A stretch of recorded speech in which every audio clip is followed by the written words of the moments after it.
Hello there. Hey, bonjour à tous. Bienvenue à ce cours de serveur web où on va faire l'introduction au langage PHP. Donc, dans ce premier cours de cette semaine, on va faire la théorie sur l'introduction au PHP pour qu'on utilise ce langage, qu'est-ce que peut faire ce langage dans le cadre de notre cours. Et ensuite de ça, je vais faire des exemples avec vous autres. Exemples que vous devrez reproduire éventuellement en laboratoire. Donc, dans les laboratoires, vous allez avoir toutes les explications qui vous permettent de reproduire ces exemples et un petit peu plus. Donc, le cours d'aujourd'hui consiste à nous introduire au langage PHP, langage qu'on va utiliser pendant une bonne partie de la session et qu'on va réutiliser aussi vers la fin de la session quand on va être rendu dans la partie Windows. On commence avec la partie Linux, avec un serveur PHP comme on a vu déjà, avec un serveur, je devrais dire, un serveur Apache sous Linux. Ensuite de ça, une fois que le serveur Apache est bien installé, on va passer au langage PHP. Donc, c'est ce qu'on va faire aujourd'hui. Les notes de cours sont tous disponibles dans Omnivox. Donc, vous avez tout simplement à aller chercher la semaine numéro 2 dans Omnivox. Vous allez avoir toutes les notes de cours qui sont disponibles là, plus les exemples de mes exercices que je vais faire avec vous autres. Donc, on commence par le blabla théorique. Donc, dans ce cours-là, évidemment, on utilise le langage PHP. Qu'est-ce que c'est PHP? Bien, officiellement, c'est un acronyme récursif pour PHP, hypertexte préprocesseur. C'est un langage de script généraliste et open source. Donc, ça veut dire que notre langage PHP, on va tout simplement l'écrire dans un éditeur de texte, l'éditeur de texte de votre choix, selon la version que vous allez vouloir utiliser. Dans le cadre de mes exemples, souvent, je vais utiliser un éditeur de texte qui est très, très simple pour voir le code au complet, être capable de l'enregistrer facilement, puis ensuite de ça, voir le contenu de mes exemples.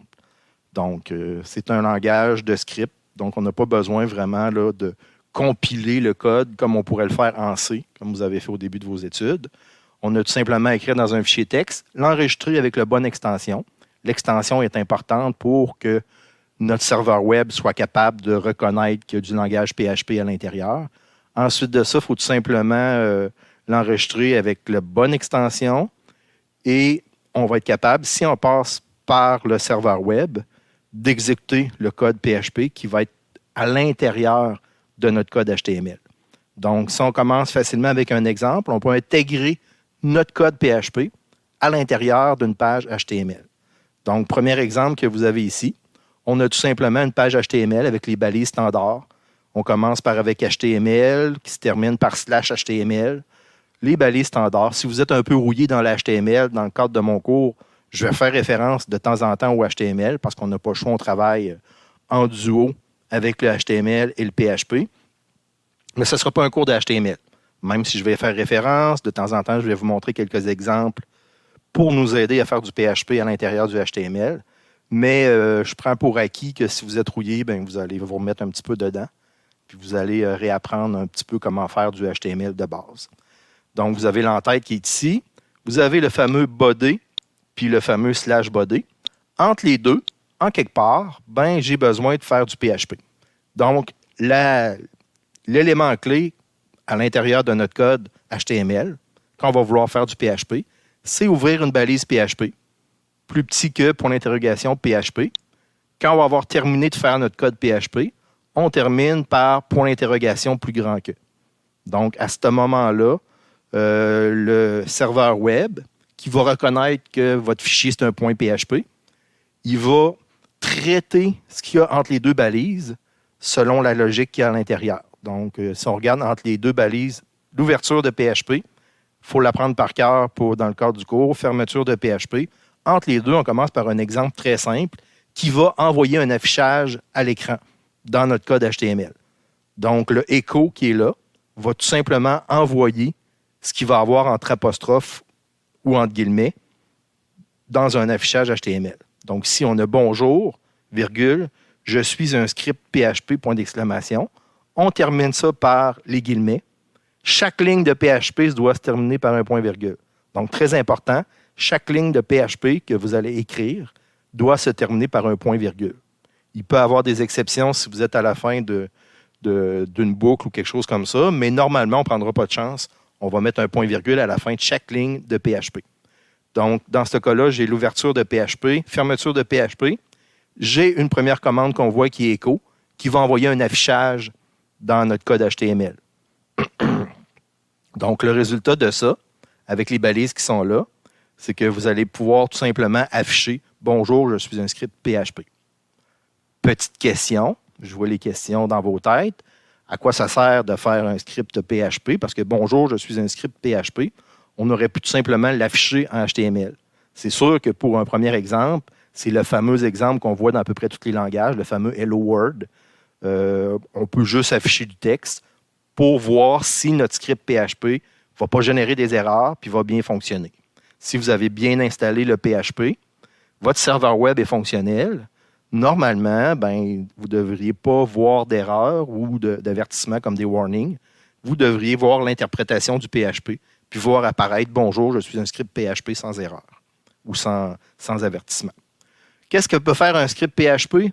Il y a 3 domaines différents où PHP peut s'illustrer. Donc, langage script côté serveur, c'est ce qu'on va faire nous autres dans le cadre du cours. Langage de programmation en ligne de commande. On pourrait, si on en avait besoin, tout simplement, en ligne de commande, lancer du code PHP puis le faire interpréter par le serveur. Ou écrire des applications clientes graphiques PHP. On va en faire un petit peu, là, un peu plus tard dans le cours, quand on va voir un petit peu la profondeur de ce que peut faire PHP. Je vais faire des exemples avec vous autres pour voir ce que graphiquement PHP pourra apporter à nos pages web.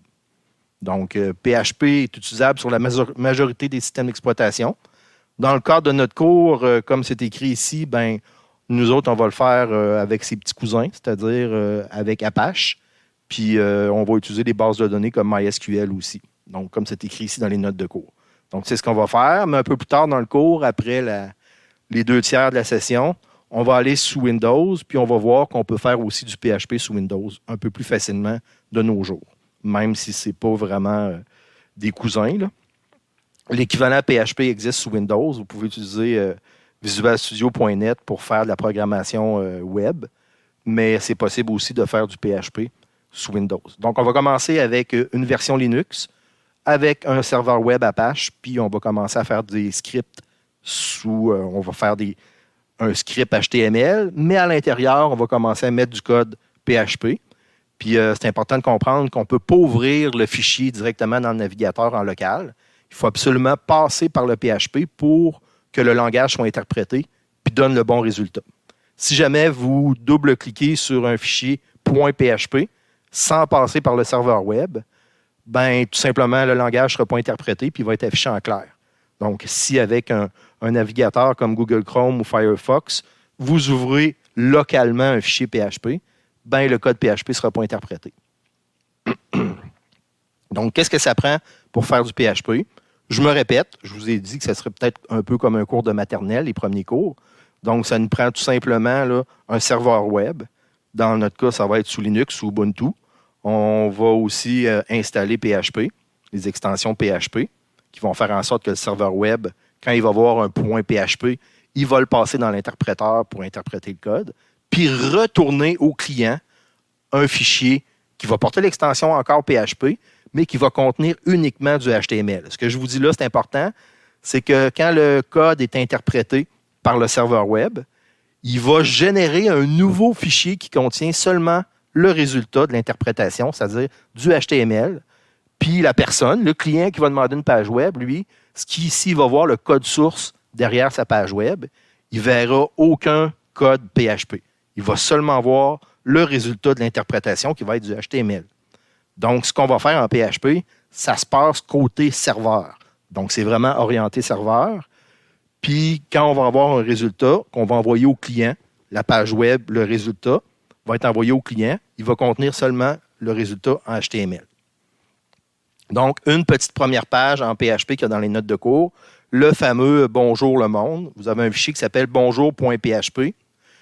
Première erreur qu'on peut faire quand on commence à faire du PHP, c'est se tromper dans l'extension du fichier. Il ne faut pas se tromper, il faut vraiment que notre fichier porte l'extension .php pour qu'il soit interprété par le serveur web. Donc, le premier petit bout de code qu'on voit là, Vous avez, comme à l'habitude, le HTML standard, donc jusqu'à body. Vous avez la terminaison des balises HTML et /body qui sont là. À l'intérieur, ce qu'on va faire, c'est faire encore une petite ligne de code en PHP pour voir si ça fonctionne bien.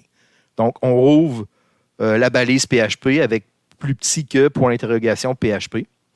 Espace, on fait encore une fois un petit écho juste pour envoyer, bang, un petit affichage à l'écran. Puis dans ce cas-là, au lieu d'utiliser les guillemets, on va utiliser les apostrophes. Donc, on va voir dans nos exemples quelle est la différence entre utiliser la chaîne de caractères texte, soit entre guillemets ou soit entre apostrophes. Comme ici, par exemple, vous allez voir que entre mes deux guillemets, j'écris Bonjour le monde. Pas de trouble avec ça. Par contre, j'insère ici des petites balises HTML. Donc, l'ouverture d'un paragraphe, la fermeture d'un paragraphe. Donc, je peux, en utilisant les apostrophes comme ça, à l'intérieur de ce que j'envoie dans ma page HTML, je peux utiliser des balises PHP. Dans certaines circonstances, on va fermer la balise HTML.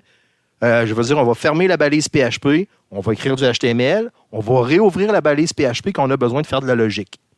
Dans d'autres circonstances, juste pour l'affichage, on peut tout simplement, à l'intérieur des apostrophes comme ça, mettre soit des variables ou soit mettre, par exemple, des balises HTML qui vont être interprétées comme du HTML. N'oubliez pas de toujours, quand vous avez terminé une ligne en PHP comme ça, terminer par un point-virgule. Puis dans ce cas-là, étant donné qu'on ne fait pas plusieurs lignes de PHP, on en fait seulement une. Donc, on va tout de suite fermer la balise PHP. Donc, dans l'exemple un peu plus haut, on le faisait sur 3 lignes. Dans cet exemple-là, on le fait seulement sur une ligne. Donc, c'est à vous autres de voir, selon les circonstances, qu'est-ce que vous allez faire. À ce moment-là, le navigateur, ce qu'il va faire, lui, c'est qu'il va recevoir comme code, comme je vous avais indiqué, aucun code PHP. Regardez ce que le navigateur va recevoir. Il va recevoir seulement du HTML. Donc, le body, le /body, vous avez le changement de paragraphe, l'ouverture d'un paragraphe, c'est-à-dire Bonjour le monde, fermeture du paragraphe. Le navigateur du client ne va pas recevoir de PHP. Une fois qu'il a été interprété, ce qui est envoyé au client, je me répète pour la 3e fois, ça va seulement être du code HTML. Donc, ce qui rend la logique de notre code PHP sur le serveur uniquement disponible sur le serveur. Donc, le client, lui, ne saura même pas la logique qui a été faite derrière ça. Donc, il va seulement recevoir le résultat. Il existe des variables qui sont reconnues par PHP. Donc, il y a des variables d'environnement qui permettent de faire afficher un paquet de choses. Okay? Entre autres, savoir quelle version de navigateur vous utilisez, savoir quel système d'exploitation vous utilisez, etc., etc. Il y a des variables d'environnement qui sont prédéterminées selon la version de PHP que vous allez utiliser. Dans le cadre de notre cours, vous allez probablement être avec la version 7.3 de PHP. Donc, on va voir des variables d'environnement qui nous permettent d'afficher du contenu du système, mais dans d'autres circonstances, selon la version de PHP, les variables d'environnement ne seront pas toutes les mêmes. Donc, un exemple classique quand on commence à faire du PHP, c'est tout simplement ouvrir une balise PHP, appeler la fonction PHP-info sans passer de paramètres, c'est-à-dire parenthèse, fermer la parenthèse, point-virgule. Cette petite ligne de code-là, on va la voir dans nos exemples tout à l'heure, va nous afficher un paquet d'informations sur le serveur. Donc, une petite ligne de code comme ça, quelques caractères, va générer des dizaines et des dizaines, si ce n'est pas des centaines de lignes d'informations sur notre serveur. Évidemment, ce n'est pas le genre de fonction que vous allez mettre sur une page web pour qu'un client connaisse toutes les caractéristiques de votre serveur web. Mais quand on commence à faire du PHP, c'est un exemple classique, on va toujours faire un PHP info pour voir ce que ça donne. Vous avez aussi un paquet de variables d'environnement que vous pouvez utiliser dans votre code PHP qui va nous ramener un paquet d'informations, soit des informations qui ont été passées en paramètres au serveur web par le client, ou soit des informations qui sont disponibles sur le serveur web. Donc, si vous regardez un exemple ici, là, vous avez le signe de $ souligné server en majuscule avec HTTP User Agent. C'est un vieil exemple qui va nous permettre d'aller chercher ça va être quoi les propriétés du navigateur web qui nous demande une page web. Donc, ça, c'est le genre d'information que même d'habitude, on ne sait même pas. Mais quand on demande une page web, on envoie la version du navigateur qu'on utilise. Donc, c'est possible pour nous autres, en tant que programmeurs, d'aller chercher la version de du navigateur web que les gens utilisent pour nous demander des pages web. Donc, si vous regardez ici, la façon qu'on fonctionne dans PHP, chacune des variables, soit des variables d'environnement ou soit les variables locales qu'on va utiliser, ça va être un beau signe de dollar suivi du nom de la variable. Quand c'est une variable réservée comme ici, ça va être souligné, server en majuscule. Entre crochets, vous allez avoir un indice qui représente quel type de signe de dollar server on va avoir. Dans ce cas-là, on va avoir, par exemple, les caractéristiques du navigateur. On vous montre le résultat possible en dessous, par exemple, un navigateur compatible Microsoft Internet Explorer. Bon, c'est un vieil exemple avec un vieux navigateur, mais ça ressemble à ça. Vous avez un autre exemple ici. Vous pouvez utiliser de la logique, évidemment. On va en arriver avec la logique dans le code PHP.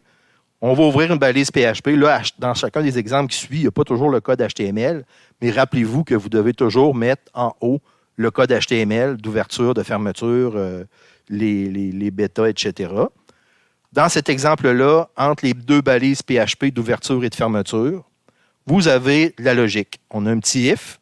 If, je rouvre la parenthèse, la condition, puis ensuite de ça, entre accolades, on va écrire qu'est-ce qui va se passer si la condition est respectée. Dans ce cas-là, on vérifie si la chaîne de caractères contient MSIE. Donc, la condition, c'est if, on va chercher les propriétés du navigateur web. Si dans les propriétés du navigateur web, on rencontre MSIE, perfect, c'est différent de faux. Donc, si c'est différent de faux, ça veut dire qu'on ne le rencontre pas MSIE. On écrit avec un écho. Vous utilisez Internet Explorer. Puis, on fait un changement de ligne avec un BR. Donc, tout simplement, on peut utiliser un if comme ça. On va voir dans nos exemples qu'on peut utiliser un paquet d'opérateurs comme ça pour faire de la logique avec des if, des while, des for, etc. Donc, on voit le résultat. Ça marque tout simplement, vous utilisez Internet Explorer et le client, lui, ne verra pas la logique, le if, va voir seulement le résultat du if, qu'est-ce qui s'est passé avec le echo. On a un exemple ici où on utilise un if, encore une fois, le même genre d'exemple, mais en plus, on ferme la balise PHP, on insère ici du HTML. Ensuite de ça, on fait encore du HTML. Ensuite de ça, on ouvre la balise PHP pour faire la logique, c'est-à-dire ouvrir une accolade, faire un else, ouvrir une autre accolade. On ferme le PHP, donc il va rentrer dans le else s'il n'est pas rentré dans le if. Puis ensuite de ça, on marque, vous n'utilisez pas Internet Explorer, etc.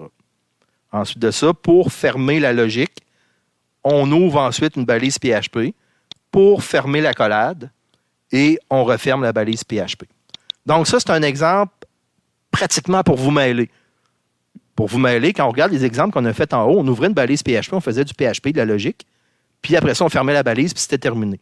Dans ce cas-là, c'est pour vous montrer qu'on peut alterner entre la logique PHP et des lignes en HTML. Donc, au lieu de faire des échos, on peut tout simplement fermer la balise PHP puis écrire en HTML.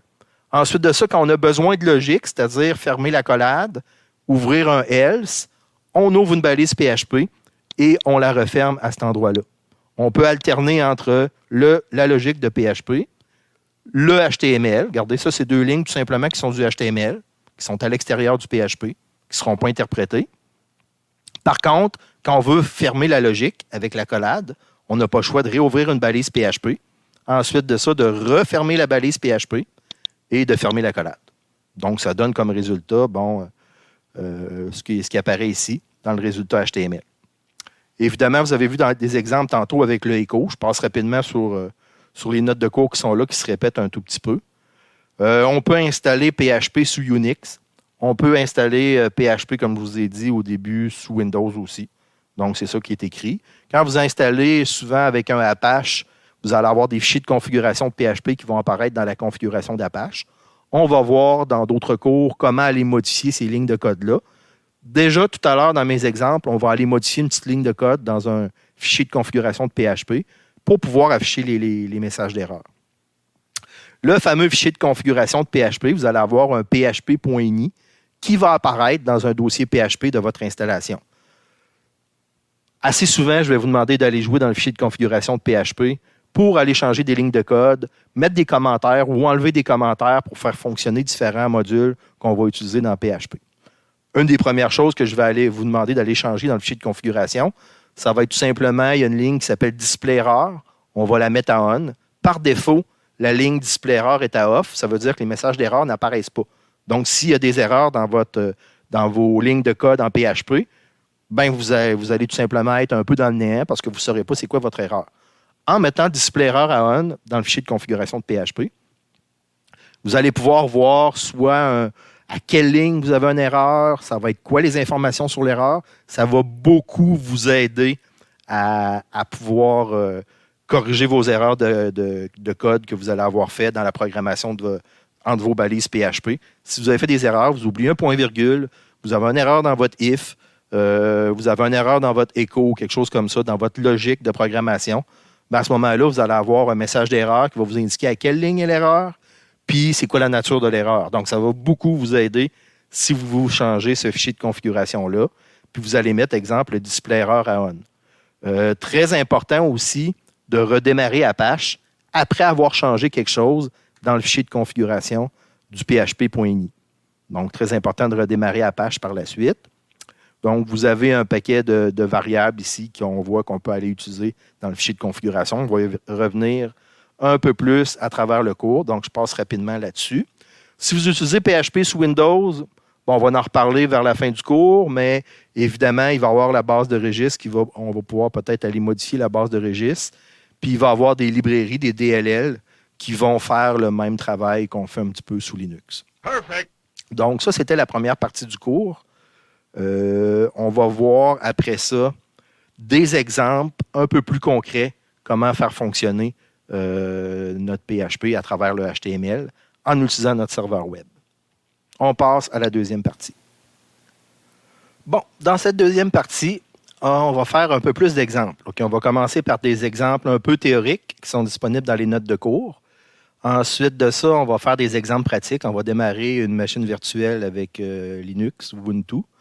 On va, dans notre serveur web, on va commencer à faire des pages PHP à l'intérieur du code HTML. Puis ensuite de ça, on va faire des exemples. On va voir ce que ça donne comme résultat.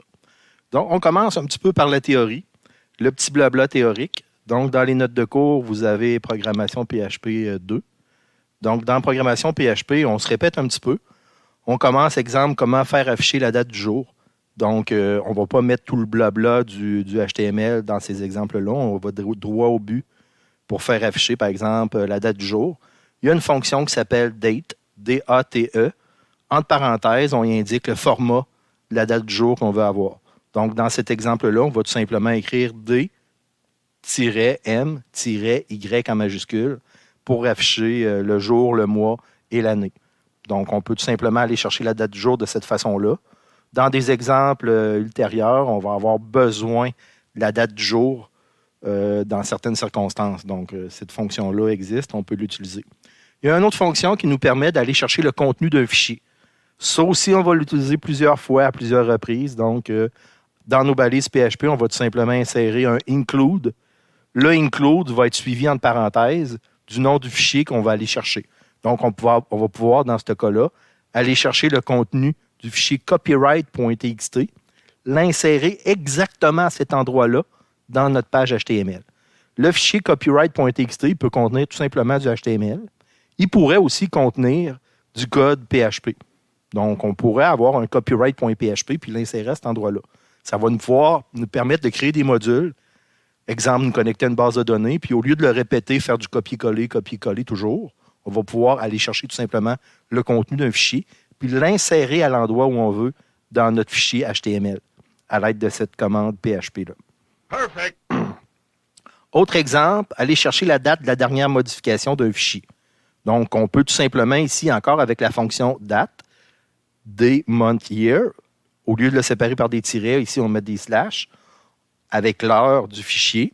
Avec file mtime, on va pouvoir, avec file mtime, aller chercher la date, la dernière modification du fichier, pouvoir comparer avec une autre date. Donc, savoir ce fichier-là, il a été enregistré à quel moment. Exemple, comparer deux fichiers, lequel il est plus récent ou des choses comme ça. Donc, avec file m, n'oubliez pas le M entre les deux, file, M, time, nous permet d'aller chercher la date de la dernière modification d'un fichier. On peut aussi, avec des variables d'environnement, signe de dollar server, entre crochets, aller chercher, par exemple, l'adresse IP de notre client. Pour savoir le client, c'est quoi son adresse IP ou des choses comme ça. On peut aller chercher aussi l'adresse IP du serveur. Donc, avec une variable d'environnement, signe de dollar server, on va faire des exemples avec ça aussi.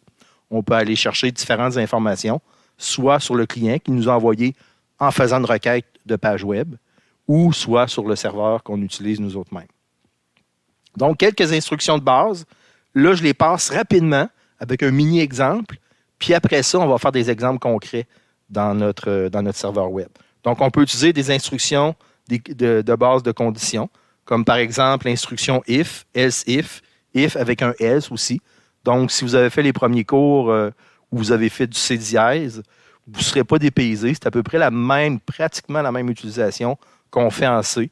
Donc, les instructions de conditions, on peut les faire. J'attire votre attention sur l'opérateur ternaire parce que vous n'en avez peut-être pas fait beaucoup en C dièse. Donc, on peut utiliser un opérateur ternaire. L'avantage de l'opérateur ternaire, c'est comme s'il y avait un if avec un else dans une ligne de code. Ceux qui ont fait du Excel, dans Excel, on peut faire un peu la même chose là, avec un if. Donc, tout simplement, vous faites un echo. Entre parenthèses, ici, vous mettez une condition. Donc, ici, on regarde si notre variable égale. N'oubliez pas de mettre les deux égales, sinon, ça va implanter le 1 dans la variable.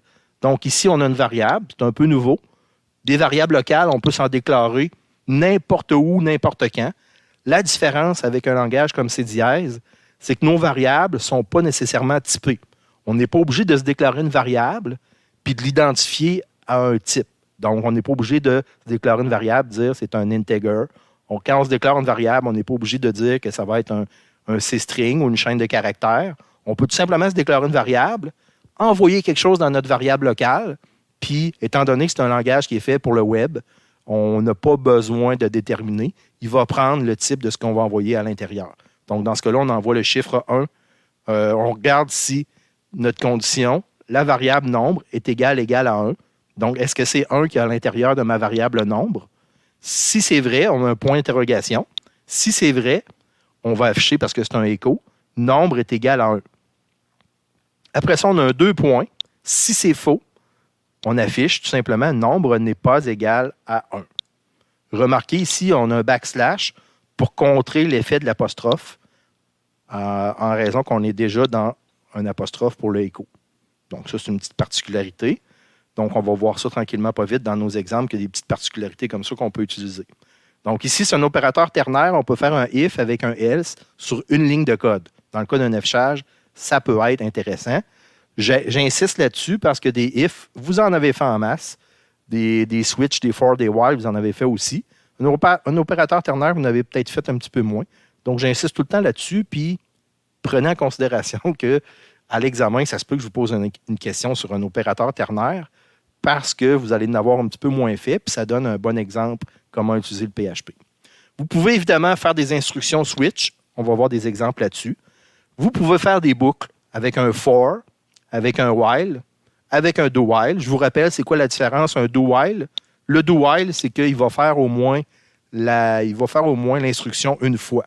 Donc, peu importe la condition, qu'elle soit respectée ou non, il va au minimum faire l'instruction do-while une fois. Après ça, si l'instruction n'est pas respectée, la condition, je veux dire, n'est pas respectée, ben, il ne va pas faire le do-while une deuxième fois. Donc, ça dépend vraiment de la condition. Donc, vous avez quelques exemples ici. Vous avez évidemment les fameuses variables d'environnement qui commencent par un signe de dollar souligné server qu'on peut utiliser. Fait que vous avez ici une liste de quelques variables. Je vous répète ce que je vous ai dit dans la première partie, c'est que ça dépend de la version de PHP. Je me suis aperçu avec les années que selon la version de PHP, toutes ces variables d'environnement-là ne sont pas toujours disponibles ou il y en a des nouvelles qui apparaissent selon la version de PHP que vous allez avoir. Donc, j'attire votre attention. Là. Document root, normalement, vous n'affichez pas ça dans une page web, mais ça nous permet d'aller chercher la racine de vos sites web. Donc, moi, quand je vais vous corriger, avec ça, je vais pouvoir voir si vous avez changé votre document root. Ensuite de ça, le type de langage, l'host, l'user agent pour savoir quel navigateur le client utilise, l'adresse remote adresse, remote port aussi qu'on peut voir, server adresse, server admin. Je vais pouvoir voir si vous avez changé votre serveur admin dans la configuration d'Apache à cet endroit-là. Le server name, qui est dans notre cas, la plupart du temps, ça va être localhost si vous avez changé, si vous avez ajouté la dernière ligne de code dans votre serveur Apache. Puis vous avez quelques infos comme ça que vous pouvez aller chercher. Toutes ces variables d'environnement-là, dans un des premiers labs que je vais vous faire, je vais vous faire afficher PHP info, parenthèse, qui va nous permettre d'aller chercher toutes les variables d'environnement et les afficher. Bon, dans une vraie page web, vous ne ferez pas ça. Je ne vous suggère pas de faire ça dans une vraie page web que vous allez donner à un client que vous ne connaissez pas.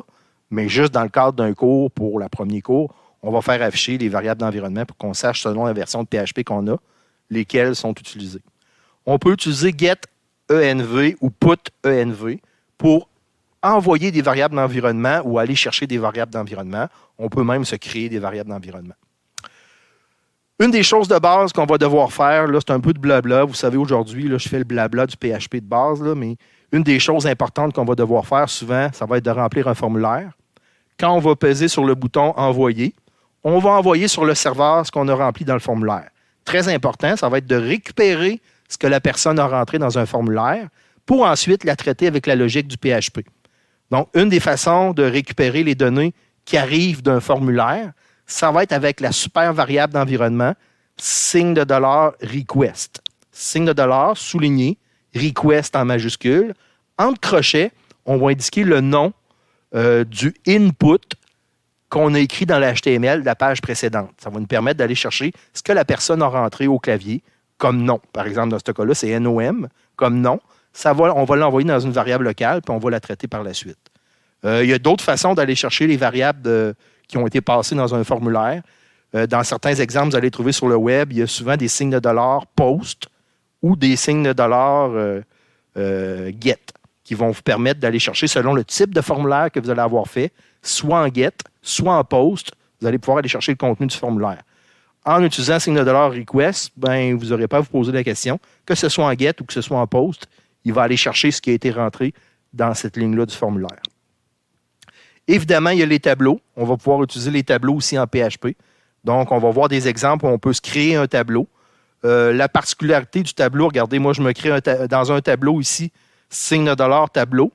Entre crochets, on va mettre l'indice de notre tableau. Si vous êtes un peu rouillé dans les tableaux, il faudrait essayer de vous souvenir un petit peu comment fonctionnent les tableaux en programmation. Puis, on va envoyer du contenu dans nos tableaux. On va pouvoir, par la suite, je passe rapidement là-dessus parce qu'on va faire des exemples, avec un while, aller chercher chacun des éléments du tableau. Par exemple, ici, avec each, chacun des éléments du tableau, on va faire une boucle pour aller chercher chacun des éléments du tableau.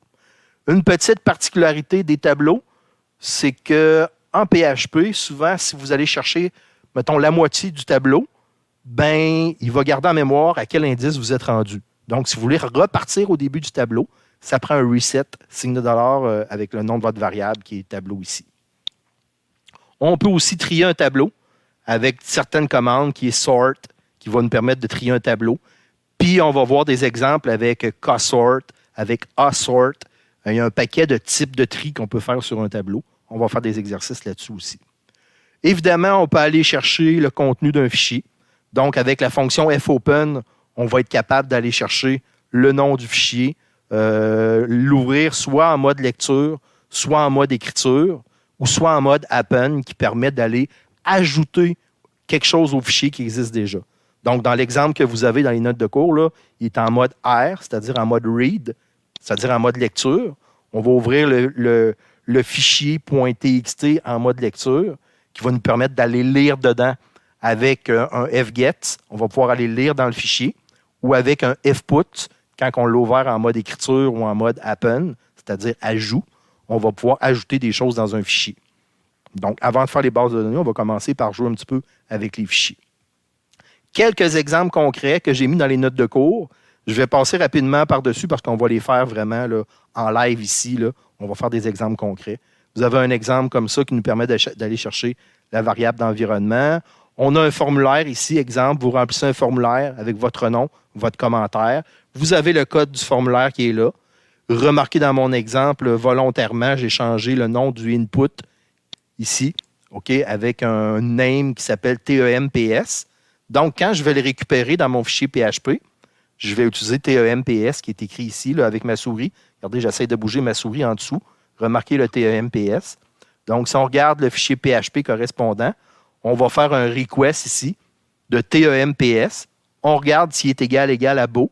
S'il est égal à beau, on va marquer il fait beau. On peut le faire avec un else. S'il n'est pas égal à beau, on va marquer il ne fait pas beau. Donc, on va faire ces exemples-là. On a un exemple ici avec un if, avec un else if et avec un else. Donc, si jamais vous avez besoin de faire des exemples avec des if et des else, vous avez l'exemple ici, le fameux exemple à droite ici. Regardez si vous êtes capable de voir ma souris qui bouge ici. Le fameux exemple avec un opérateur ternaire. Donc, je vous ai dit que ça reviendrait sûrement à l'examen 1. Donc, vous avez un opérateur ternaire ici. Vous avez un exemple ici avec un switch. Dans mon exemple de switch, je vous démontre qu'on peut faire un switch case avec des nombres. Donc, si j'ai une variable qui contient 3, donc il va rentrer dans le case numéro 3, je me suis mis en commentaire en PHP, on peut tout simplement mettre // un petit commentaire sur une ligne.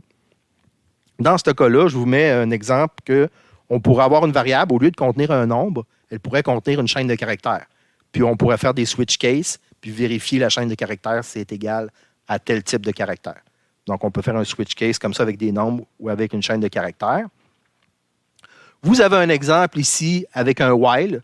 N'oubliez pas que si vous utilisez un while, la condition, faire en sorte que dans la boucle, à un moment donné, la condition ne sera plus respectée parce que si vous oubliez de changer le contenu de la condition, puis elle n'est pas respectée, qu'est-ce qui va se passer quand dans un while, vous avez une condition, puis la condition n'est jamais, est toujours bonne? Ça fait en sorte que ça va faire une boucle sans fin. Donc, je vais vous montrer un exemple là-dessus. Essayez d'imaginer qu'est-ce que ça fait dans une page web, une boucle sans fin. Donc, j'en parle pas. On va faire un exemple tantôt, puis on va voir ce que ça donne, une boucle sans fin, quand on envoie une page web à un client. Vous avez un exemple ici avec un formulaire, un plus gros formulaire. On récupère le contenu du formulaire, puis on affiche après ça ce que la personne a rentré dans le formulaire. Donc, ça, c'est un exemple facile. Donc, on va passer à la troisième partie du cours, qui va être de faire des exemples concrets sur notre serveur web.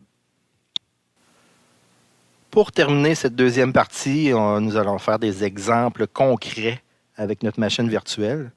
Donc, on peut dire que c'est comme la troisième partie, exemple concret qu'on va faire. On va commencer à faire des exemples concrets.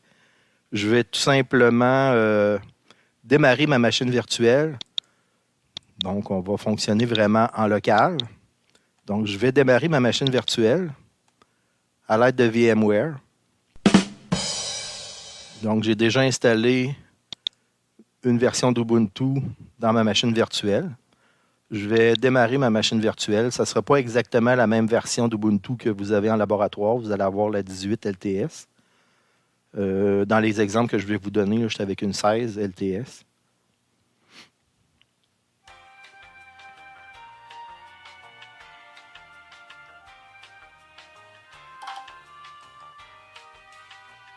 Le mot de passe connu de tous, admin123 pour vous connecter à votre machine virtuelle.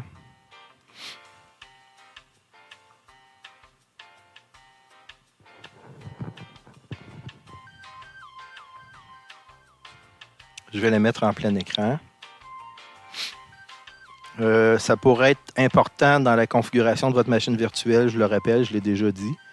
Peut-être d'ajouter, peut-être de monter à 8 GB de mémoire vive pour que ce soit un petit peu plus efficace. Et éventuellement aussi, peut-être, si vous voulez avoir accès à Internet dans votre machine virtuelle, de la configurer par pont pour qu'elle utilise votre carte réseau de base pour se connecter. Quand vous allez être en laboratoire, ben, vous allez voir dans l'énoncé du laboratoire pour vous faire corriger vos laboratoires. Ben, vous allez devoir configurer la carte réseau de la machine virtuelle avec les adresses IP du laboratoire pour que le prof, en autre moi, puisse se connecter à votre serveur web pour corriger vos laboratoires. Donc, quand on sera en laboratoire, ben, je vous expliquerai les tenants et aboutissants de la configuration de la carte réseau. Mais pour l'instant, vous pouvez y aller tout simplement par pont. On va fonctionner en local pour les exercices que je vais vous demander de faire. Par contre, quand va venir le temps de se corriger, il va falloir absolument que je me connecte à votre serveur web à distance. Donc, pour commencer, je vais ouvrir un terminal. Je vais me connecter au gestionnaire de fichiers d'Ubuntu qui s'appelle Nautilus en faisant tout simplement un sudo pour être en administrateur sur mon gestionnaire de fichiers, donc qui est Nautilus. J'entre mon mot de passe et il devrait m'ouvrir le petit logiciel qui permet de naviguer sur mon ordinateur. Ensuite de ça, je vais m'ouvrir un éditeur de texte avec un autre terminal, sudo. Dans mon cas, je vais utiliser Gedit. Dans le cadre du cours, vous pouvez utiliser le gestionnaire de fichiers, l'éditeur de texte que vous avez besoin. Vous pouvez utiliser Visual Studio Code ou un autre. Pour les petits exemples que je vais faire avec vous autres, je vais y aller avec un éditeur de texte de base qui est disponible dans la version de Linux que j'ai. Ensuite de ça, on va ouvrir le navigateur qui est Firefox dans ce cas-là. Moi, je vais vous corriger avec le navigateur Firefox.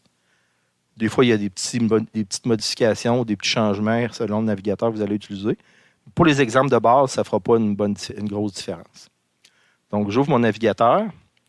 Pour commencer, on va s'assurer que les messages d'erreur vont apparaître si jamais il y a des erreurs dans notre code.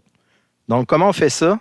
On va aller tout simplement dans le fichier de configuration de PHP pour s'assurer que la ligne de commande display erreur est égale à on. Parce que si c'est égal à off, on ne verra pas les messages d'erreur. Donc, je vais aller tout simplement à la base de mon ordinateur. Je vais aller dans le dossier ETC. Dans le dossier ETC, si vous avez installé PHP comme c'est écrit dans l'énoncé du laboratoire, avec tout simplement un sudo apt-get PHP7, il devrait vous installer la dernière version de PHP. Donc, si je vais ici dans mon dossier PHP, dans mon cas, j'ai la version 7.0. Vous devriez avoir la version au minimum 7.3.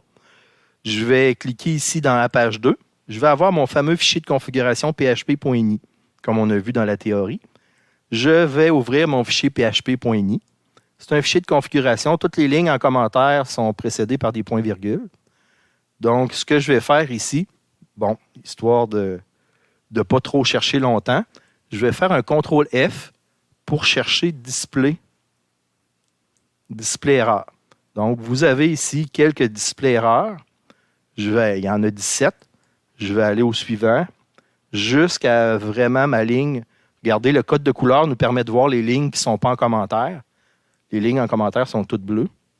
Regardez, ici, là, j'arrive à ma ligne où c'est écrit display erreur est égal à on.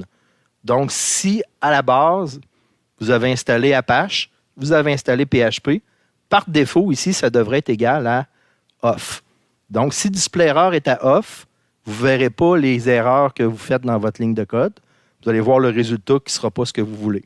Donc, je vous suggère fortement de venir mettre display erreur à on, d'enregistrer votre fichier. Ensuite de ça, à l'aide d'un terminal, de redémarrer Apache 2. Donc, tout simplement avec un Apache 2 CTL-K restart, vous allez pouvoir redémarrer votre Apache. Puis comme ça, il va prendre en considération qu'il va afficher les messages d'erreur. Fait qu'on va voir de temps en temps des petits warnings ou des petites erreurs apparaître. Souvent, on va nous indiquer la ligne qui est en erreur. Donc, on commence les exercices. J'en ai plusieurs à faire avec vous autres aujourd'hui. Dans le prochain cours, on va terminer les exercices un peu plus complexes. Donc, on va commencer avec des exercices simples pour voir si notre PHP fonctionne sur notre serveur Apache. Donc, première des choses, je vais vous montrer le premier exercice que je veux faire. Donc, je vais revenir ici. Oups. OK, je vais fermer ce dossier personnel-là. Je vais revenir ici à la base de mon disque dur. Toutes mes pages web, je les ai mis dans var, dans un dossier qui s'appelle MERS. Donc, je les ai changés de place. Par défaut, ils vont être dans un dossier qui s'appelle www. Moi, je les ai placés dans un dossier MERS. Donc, tous mes tests, mes essais, mes exercices que je vais faire avec vous autres sont dans un dossier qui s'appelle MERS. À la racine de MERS, donc j'ai configuré Apache aux 3 endroits que je vous ai indiqués dans le cours pour que par défaut, il ouvre les pages dans mon dossier MERS. J'ai mis tous mes exercices dans un autre dossier qui s'appelle PHP. Remarquez par défaut aussi, il y a un toto.html puis un toto.mers. Comme je vous avais montré, je vais vous montrer le résultat de ces deux fichiers-là. Mais tous mes exercices sont dans le PHP ici. Donc, tous mes exercices sont ici. Donc, j'ai 20 exercices qui sont disponibles. Si je sors de ma machine virtuelle pour vous montrer dans mes notes de cours, dans mes notes de cours, je vous ai fourni un fichier texte qui est exercice PHP 1 à 20.txt. Si vous l'ouvrez avec un éditeur de texte qui a de l'allure, vous allez voir que dans un fichier texte, je vous ai copié, dans le fond, tous mes 20 premiers exercices. Tous les fichiers PHP, les fichiers HTML que je vais utiliser sont là-dedans. Donc, si jamais vous avez le goût de faire un peu de copier-coller pour tester le code, regardez dans ce fichier-là. Vous allez avoir une copie de tous les exercices que je vais faire avec vous autres. Je retourne à ma machine virtuelle. Donc, dans ma machine virtuelle, on va commencer par faire les premiers exercices. Si on va dans le dossier MERS de base, vous allez avoir un fichier toto.html. Regardez, je vais ouvrir toto.html ici. Le fichier toto.html contient le HTML standard de base, comme je vous dis depuis le début du cours. Dans mon body ici, j'ai tout simplement pas de PHP. Je fais tout simplement afficher du texte. Donc, on va voir si mon serveur fonctionne si je vais chercher toto.html. Donc, ici en local, je m'assure d'être en localhost. Je vais aller chercher ici par défaut. Ça, c'est ma première page, c'est pas la bonne. Si je descends ici, OK, je devrais ici avoir ma première page qui est, excusez un petit peu, qui est toto.html. Là, je ne l'ai même pas, mon toto.html. Là, je vais vous montrer mon toto.mers qui est là. Mais si je vais chercher mon toto.html, regardez, j'ai ma page toto.html qui affiche ici. Mais il n'y a pas de PHP là-dedans. Donc, ce n'est pas un bon exemple. On va aller voir, je vais vous montrer ma page toto.mers. Ma page toto.mers, si je l'ouvre ici, il n'y a toujours pas de PHP. Mais je voulais juste vous montrer quand on a fait le cours sur la configuration d'Apache, qu'on pouvait ajouter des extensions. Donc, si je vais chercher ma page toto.mers, ici, tout simplement, c'est ma page toto.mers, vous regardez dans la barre d'adresse, vous allez voir le toto.mers qui va fonctionner. On va commencer avec le premier exercice. OK, c'est le toto.mers, c'est la même chose. Le premier exercice, on va afficher la date. Donc, si je vais voir dans mes exercices ici de PHP, mon premier exercice, on regarde le code. On va toujours commencer par regarder le code en essayant de deviner qu'est-ce que ça devrait faire. Donc, selon le code de couleur, vous allez voir ici que j'ai mon code HTML. Je vous rappelle que ce code-là, je vous l'ai fourni dans le fichier. Donc, si vous voulez aller chercher le code, je vous le donne gratuitement là, dans mon fichier. Vous pouvez tout simplement ici voir que j'ai mis un petit commentaire, différentes façons d'afficher la date. Donc, je me crée une variable date, signe de dollar date. Je vous répète qu'en PHP, à chaque fois qu'on met un signe de dollar, c'est un symbole réservé qui veut dire que ce qui va venir par la suite, c'est une variable. Je répète encore une fois que vous n'êtes pas obligé d'initialiser les variables. Il va prendre le format de ce que vous allez envoyer dedans. Donc, ici, je vais tout simplement envoyer la date du système, des month year avec l'heure. Je vais envoyer ça dans ma variable date. Ensuite de ça, je vais faire un petit écho sur ma variable date. Donc, il devrait afficher la date et l'heure du jour. Tout ça dans des balises PHP, que j'ouvre ma balise PHP ici, je termine ma balise PHP. Donc, dans le résultat, on ne devrait pas voir le PHP, on devrait voir tout simplement le résultat HTML de ce que mon serveur web a traduit en PHP. Donc, si on regarde le premier exercice, le numéro 1, qu'est-ce que ça donne comme résultat? Il m'affiche tout simplement la date du jour avec l'heure. Question d'examen. Dans le résultat final, ce que le client reçoit, lui, on va aller voir le code source de la page. Dans le code source de la page, remarquez bien, il n'y a pas d'HTML. Il y a du HTML, excusez, mais il n'y a pas de PHP. On voit tout simplement le résultat HTML, ici, center, avec l'heure, avec la date, mais on ne voit pas le code PHP et on ne voit pas la logique qu'il y a derrière le code PHP. Perfect. Donc, il faut apprendre à comprendre que le PHP est interprété sur le serveur, mais que le client, lui, voit tout simplement le résultat de l'interprétation. On va y aller avec un deuxième exemple. Run. Le deuxième exemple, c'est un include. Donc, si vous regardez le code qui est là, tout simplement ici, on voit l'ouverture de la balise PHP. On voit ici la fermeture de la balise PHP, mais le code de couleur n'est pas là. Donc, si on regarde, il y a une erreur dans mon fichier include, c'est que c'est include.html. Donc, qu'est-ce que ça va donner si j'exécute mon fichier numéro 2 ici, include.html, qui contient du PHP? Oh, question d'examen, ça aussi. Si j'ai du code PHP dans un fichier HTML qui porte l'extension .html, qu'est-ce que ça va donner comme résultat? On va l'essayer. Ici, avec le 2, on va changer le PHP pour le HTML. On va voir ce que ça va donner comme résultat. Il n'affiche rien. Donc, si on va voir dans mon code source, on voit ici en rouge apparaître le code HTML. Ce n'est pas normal parce qu'il n'a pas été interprété par mon serveur web. Donc, il faut absolument que je mette l'extension .html, .php, je dis le contraire de ce que je pense. Donc, je dois mettre l'extension .php pour que ce soit interprété par le serveur web. Sinon, on le voit apparaître en clair ici dans le code. Donc, ce que je vais faire, vous l'avez vu si vous avez regardé rapidement, là. Ce que j'ai fait, c'est que j'ai déjà un 2 include.php. Regardez bien le code de couleur qui va changer. C'est un fichier PHP. Je me suis mis ici un include copyright.txt. Puis je me suis mis quelques commentaires pour afficher le code PHP ou utiliser le alt à la place du crochet, etc. Donc, j'ai mis des petits commentaires ici pour voir comment afficher. Si on regarde le fichier copyright.txt, on va aller le chercher. Normalement, ils sont par ordre alphabétique. Mon copyright.txt, il est ici.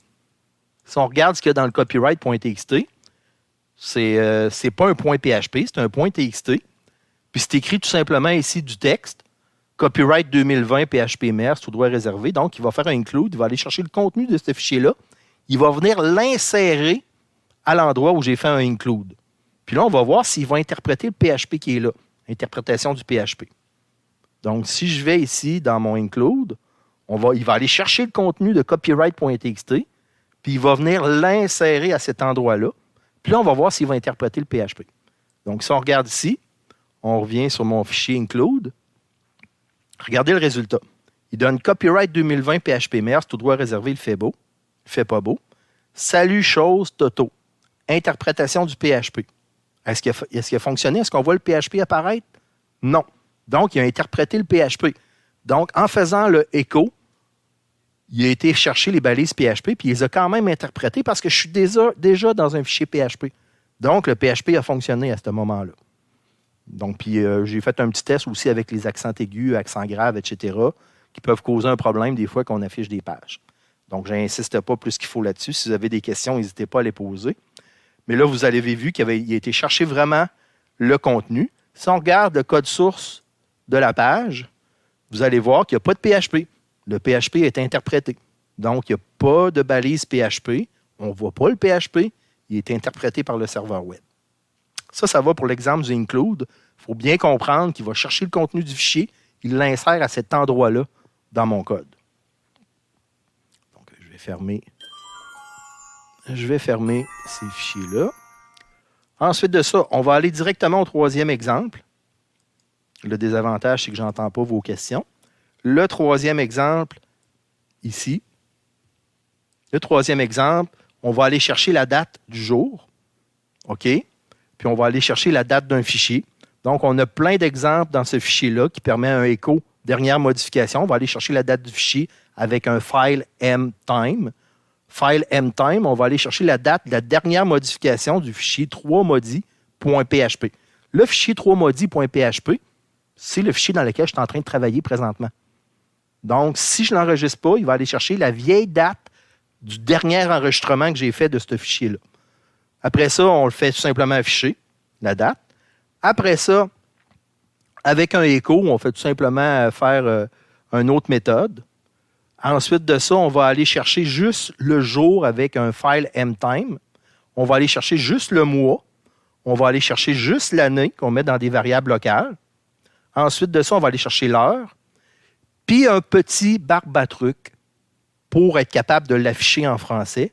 C'est que je me suis créé un tableau, mois français. Au lieu de commencer à l'indice 0, regardez mon tableau, je le commence à l'indice 1 et je mets à l'intérieur de mon indice 1 janvier. Dans mon indice 2, il va y avoir février, mars, avril, mai, juin, etc. jusqu'à la fin. Donc, dans mon indice 12, il va y avoir décembre. Donc, après ça, grâce à ce petit tableau-là que je viens de me créer avec Array, je vais aller chercher le mois en français selon l'indice de ce qui a été sorti. Puis, je vais être capable d'aller chercher le mois français puis le faire afficher. Donc, on va tester ça ici. Je ne ferai pas enregistrer. On va tout simplement aller chercher la vieille date de ce fichier-là. Donc, si je le fais afficher, 3.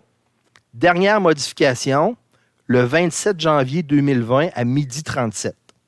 Autre méthode, je le fais afficher en français, 27 janvier 2020 à 12h37.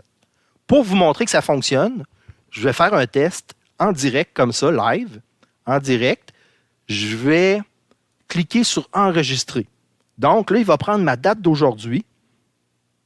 Il va écraser l'ancienne date. Donc, ça devrait modifier ma date. Donc, je fais juste cliquer sur enregistrer. Et je reviens sur ma page web. Ici, je vais faire un petit rafraîchissement, un refresh. Regardez, la date a changé pour ma date d'aujourd'hui. Au moment où je fais l'enregistrement, on est le 5 septembre 2020 à 15h30. Donc, vous voyez, je n'ai même pas changé le contenu de ma page. Il a vraiment été chercher la dernière date de la configuration quand le fichier a été enregistré. Donc, vous avez vu qu'en cliquant sur enregistrer, regardez, là, c'est 15h30. Juste pour faire un exemple rapide, je reviens ici. Maintenant, il est rendu 15h31. Je fais enregistrer. Ici, je fais un petit rafraîchissement. Regardez bien l'heure qui va changer. 15h31. Donc, il a vraiment été chercher la date du dernier enregistrement du fichier. Donc, ça va pour cet exemple-là. On va aller à l'exemple numéro 4. Perfect.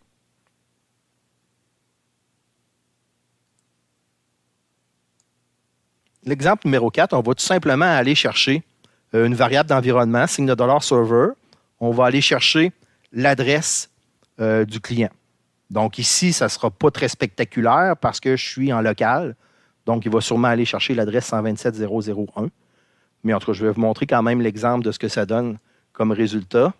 Donc, si je vais chercher l'exemple numéro 4, il va tout simplement chercher l'adresse IP du client qui est 127.0.0.1. Ce n'est pas très spectaculaire, mais je voulais vous montrer que ça fonctionnait. Pour l'exemple suivant, on va utiliser un formulaire. Donc, le formulaire, à la base, il n'y a pas de PHP. C'est tout simplement un formulaire HTML. Donc, je vais aller vous montrer le résultat. Pas le résultat, mais le contenu du formulaire 1. Donc, si je vais dans form1.html, il n'y a pas de PHP là-dedans. C'est tout simplement, si vous regardez un formulaire HTML qui contient le form/form. Là, je fais appel à votre mémoire, comment on fait un formulaire en HTML. On commence par un form, on termine par un /form. La méthode, c'est post. Quand je vais cliquer sur mon bouton envoyer, il va appeler ma page 5if.php. Vous vous doutez que dans ma page 5if, il va y avoir un if. Je fais tout simplement afficher le nom de la personne. Je demande le nom de la personne. Je ne le fais pas afficher, mais je le demande. Puis, je demande un commentaire. Remarquez, question d'examen. Dans mon formulaire, volontairement, j'ai mis un nom bizarre pour le input du nom de la personne. Le name, habituellement, on aurait appelé name NOM, non. Je l'ai appelé TEMPS. Pourquoi je l'ai appelé TEMPS? Pour vous montrer qu'il y a un lien entre ce qu'il y a dans le formulaire HTML et il y a un lien aussi dans la page qui va récupérer le contenu du formulaire dans la page PHP. Donc, ça, c'est ma page HTML qui donne ce résultat-là. OK?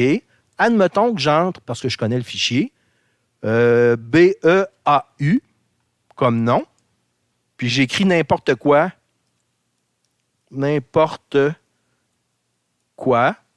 comme commentaire. OK? Quand je vais appuyer sur le bouton « Envoyer », il va appeler ma page PHP 5if.php. Ma page 5if.php devrait récupérer le contenu du formulaire. On va aller voir ce que ça devrait donner avant de cliquer sur le bouton. Donc, ma page 5if .php qui est ici. Si on regarde cette page-là, tout ce qu'a fait cette page-là, du HTML, PHP qui rouvre, PHP qui ferme. Puis dans ma page, tout ce que je fais ici, c'est if, signe de dollar, request. Oh, regardez, TEMPS. J'utilise le même nom que j'ai donné dans mon formulaire HTML. J'utilise TEMPS. C'est pour ça que j'ai changé le nom, pour vous montrer la différence. Donc là, c'est important. Ce que je vois apparaître à côté de mon request, entre crochets, c'est exactement le même nom que j'ai donné à mon input dans ma page HTML. Ensuite de ça, je regarde si c'est égal à beau. Si j'ai écrit BEAU, il va rentrer dans le if, puis il va afficher avec un écho, il fait beau. Sinon, il ne va rien faire.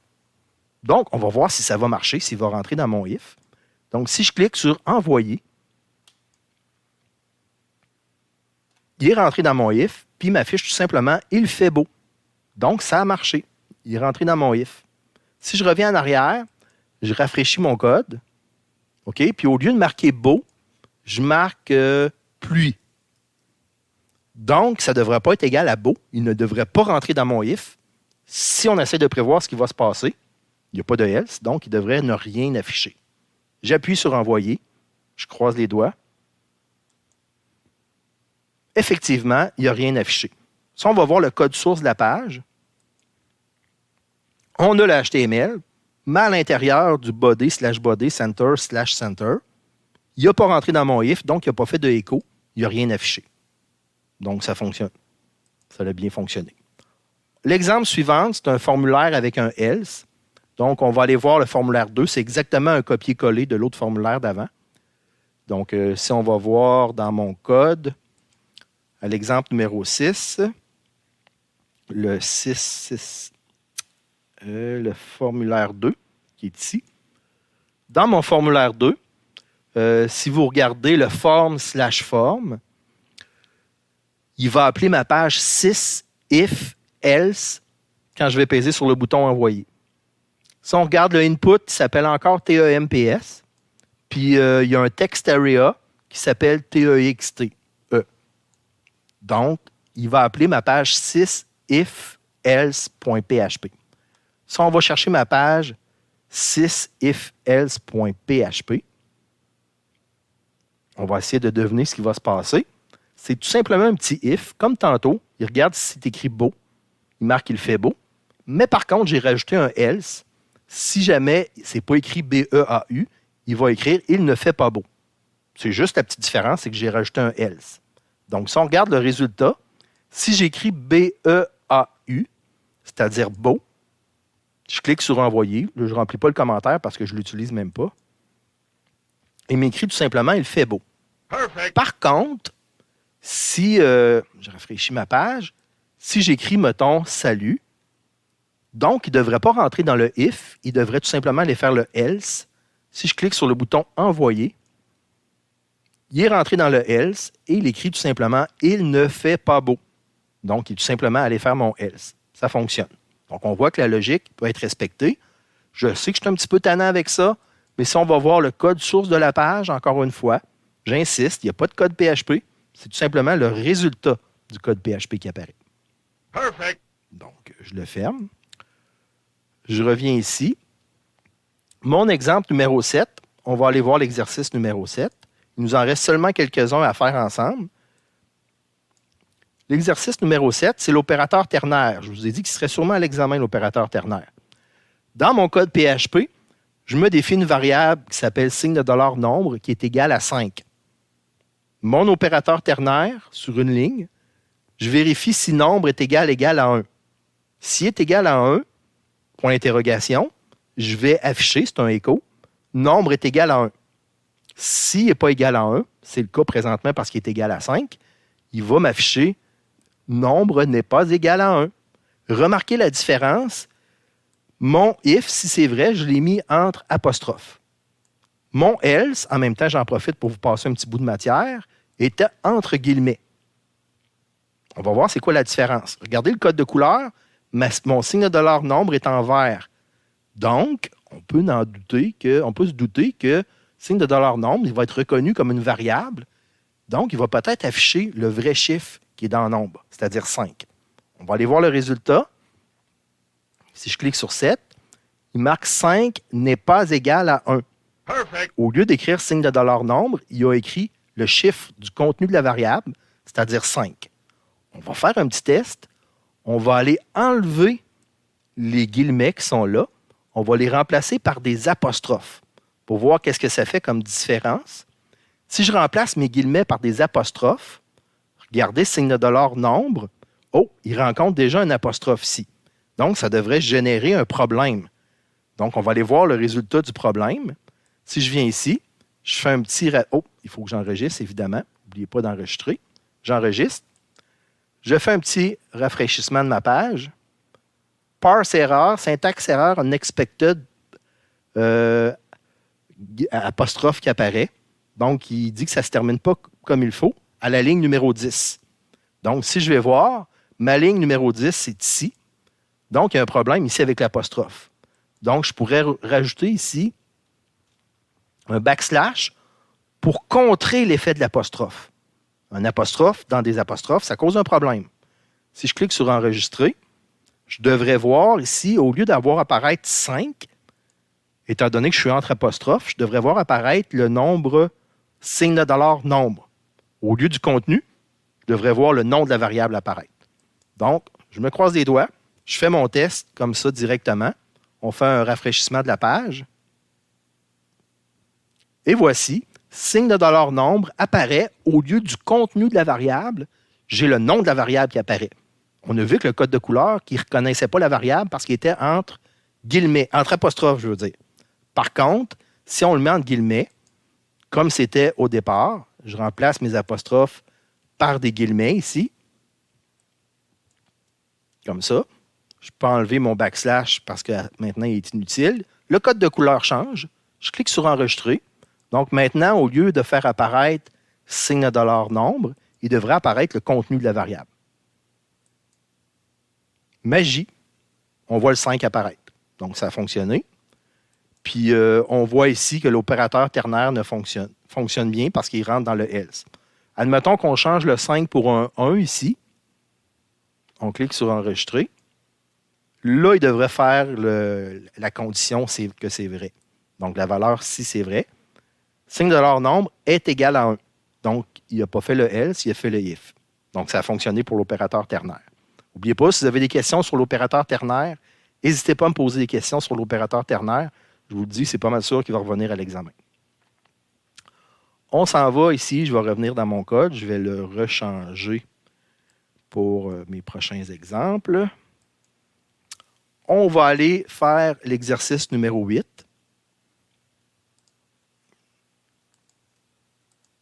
Le numéro 8, c'est le switch case.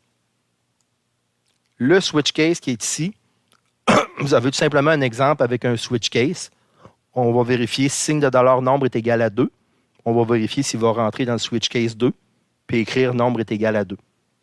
Vous avez 1, 2, 3, puis vous avez une valeur par défaut, le default, qui écrit tout simplement nombre est inférieur à 1 ou supérieur à 3.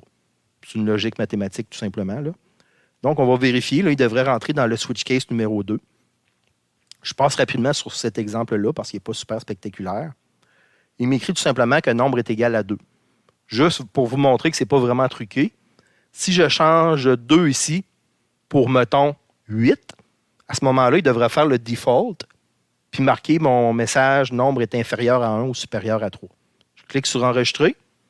Je viens faire un petit refresh ici. Rafraîchissement de la page. Nombre est inférieur à 1 ou supérieur à 3. Donc, on voit que ça a fonctionné. Le switch case a fonctionné. Exemple suivant, c'est avec un for. Donc, ici, tout simplement, on a un for. For i est égal à 1 jusqu'à i plus petit ou égal à 10. I plus plus.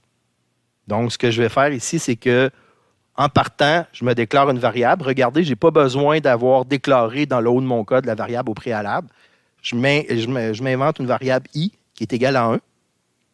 I plus petit ou égal à 10. Donc, il va commencer à 1, 2, 3, 4, 5, 6, 7, 8, 9. À 10, vu que c'est égal, il va passer. Mais à 11, il va sortir de la boucle. Donc, s'il rentre dans ma boucle, il va tout simplement afficher ici, signe de $i, espace, tiret, changement de ligne. Donc, il va m'afficher les nombres avec un espace tiret, puis un changement de ligne. Donc, si on regarde le résultat de ça, on va voir ici. Il m'affiche 1, espace tiret, 2, espace tiret, 3, jusqu'à 10. À 11, il sort de ma boucle. Okay, donc, ça fonctionne comme ça. On va faire un exemple pour vous montrer. Le i++, ici, je pourrais le remplacer par i plus égale 2. Donc, ici, si je remplace ça par signe de $i plus égale 2, donc, ils vont incrémenter de 2 à chaque fois. Donc, il devrait faire 1, 3, etc. Donc, ça, oh, je n'ai pas enregistré. Je vais cliquer sur enregistrer. On regarde le résultat. Il a fait juste les chiffres impairs. Donc, il a augmenté de 2 à chaque fois. Perfect. Donc, je retourne. Excusez, j'ai des problèmes avec mes petits clics. Vous avez la commande while. On va essayer la commande while ici. La commande while, ben, c'est tant que la condition est respectée, il va faire la boucle. Donc, je commence avec un signe de $i est égal à 1. Dans ma boucle while, tant que i est plus petit ou égal à 20, je fais afficher le i. Je ne fais pas de changement de ligne, donc il devrait l'afficher sur toute une ligne. Ensuite de ça, je fais un incrément. I++, c'est important. J'ai marqué important en commentaire parce que si je ne le fais pas, ça va faire une boucle sans fin. Donc là, il devrait afficher mes chiffres jusqu'à 20 en commençant par 1. Donc, on va aller faire le while. Le résultat du while, il m'affiche tous mes chiffres jusqu'à 20, espace tiret. Remarquez l'espace tiret ici, il l'affiche quand même. Mais par contre, il sort après le 20 parce qu'il ne respecte plus la condition du while, du temps que. Vous avez posé comme question pendant la théorie au début, qu'est-ce que ça va faire si je fais une boucle sans fin dans une page web? Posez-vous la question. Qu'est-ce que vous pensez que ça va faire si je fais une boucle sans fin? On va terminer ce cours-là là-dessus. On va faire un exemple. Pourquoi je termine mon cours là-dessus? Parce qu'il y a plusieurs années, quand je faisais ce test-là de boucle sans fin, je terminais tout le temps mon cours là-dessus parce que, je vais vous dire la vérité, à l'époque, ça faisait planter mon navigateur web parce qu'il recevait des données à l'infini. Puis en plus de ça, ça faisait aussi planter mon système d'exploitation qui était Linux qui est en dessous. Quand je dis planter, évidemment, là, ça faisait qu'il était dans une boucle sans fin, puis à un moment donné, il arrêtait de fonctionner. Le navigateur ne savait pas comment réagir.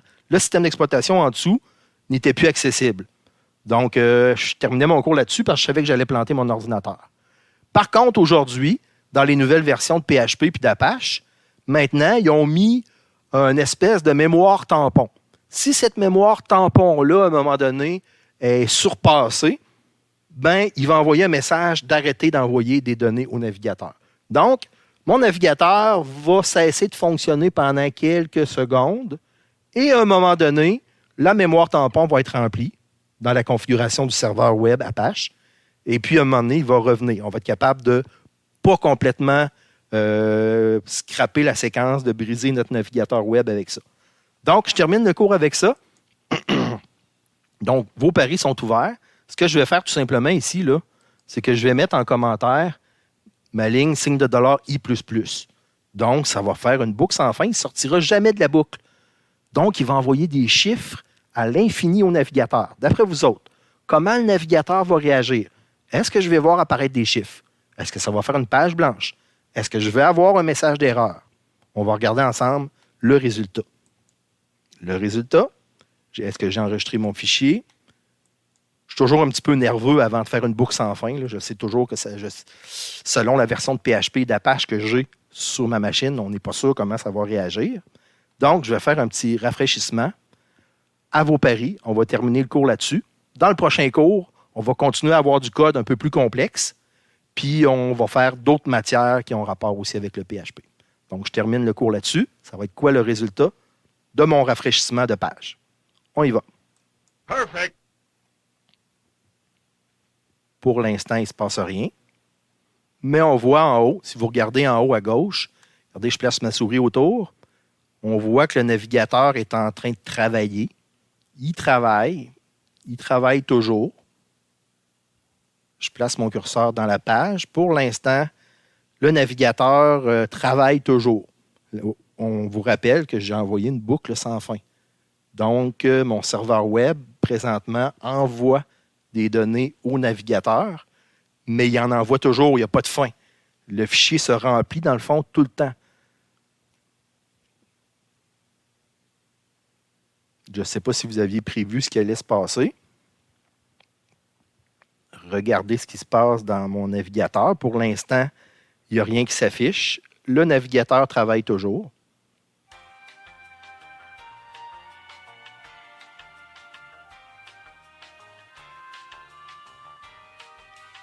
C'est long.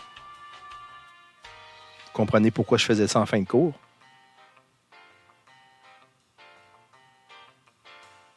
On pourrait peut-être aller faire une pause puis revenir plus tard.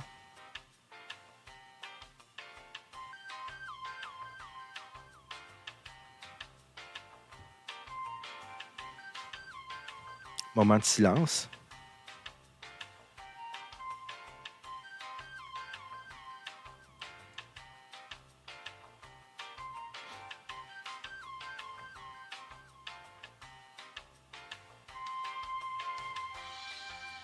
OK. Certaines personnes me diraient « Ouais, c'est un petit peu trop long. » Peut-être qu'on pourrait cliquer sur X.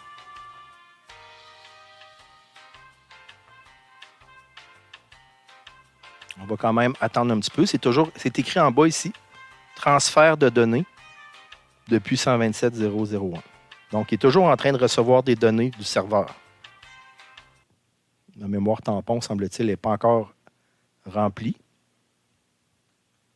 Ça dépend de la mémoire que vous avez peut-être. Que si vous l'avez... Oh, il se passe quelque chose. Ça s'est terminé. Il n'y a rien qui est affiché. Si je vais voir le code source de la page, oh, il se remet à travailler encore en allant voir le code source de la page. Donc, le code source de la page, je ne sais pas ce qui s'est passé. Donc, vous voyez que ça fait vraiment des dégâts. Oh, regardez, le code source de la page, on voit le chiffre 1 apparaître, mais la page est toujours en train de travailler. Donc, la page est encore en train de se remplir de 1. Et étant donné que c'est une boucle sans fin, ça devrait se remplir jusqu'à temps que la mémoire tampon soit pleine. Le résultat final, c'est que ce n'est pas une bonne idée de faire une boucle sans fin dans une page web parce que ça peut causer des problèmes au client qui va recevoir votre boucle sans fin.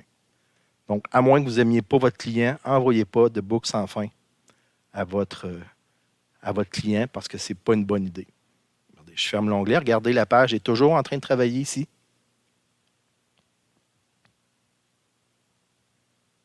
Je vais revenir à l'arrière. Je vais essayer en tout cas. Regardez, mon navigateur ne répond plus. Le navigateur ne répond plus. Je vais retourner dans mon code ici. Je vais enlever ma boucle sans fin parce que de toute évidence, ça cause des problèmes à mon navigateur. Je clique sur Enregistrer. Je vais rafraîchir ma page en espérant que ça va fonctionner. D'ici mon prochain cours, je vais essayer de refaire fonctionner mon navigateur. Oh, regardez, juste avant de terminer le cours, j'ai réussi à rafraîchir ma page et maintenant, je ne suis plus dans une boucle sans fin. Donc, bonne fin de journée. Prochain cours, on continue des petits exercices comme ça, puis on va voir d'autres matières en rapport avec le PHP. Merci, bonne fin de journée.